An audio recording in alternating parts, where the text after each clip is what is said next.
ভাইয়ের কথাগুলো শুনে যাবেন। বাহ বাংলাদেশ বাহ।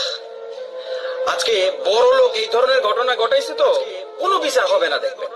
যদি বিচারও হয় 2-4 দিন জেল খাটবে, এরপরে দেখবেন অনায়াসে মুক্তি পেয়ে আইনের ফাঁক ফোকর দিয়ে বের হয়ে আবারও সাধারণ জীবন যাপন করবে। আর এই ভিডিওগুলো আপনারা দেখছেন তো, আমরা প্রতিরোধ করছি, আপনারা দেখছেন কিন্তু শেয়ার করেন না ভাই। শেয়ার করলে আপনাদের হাত পইচা যাবে।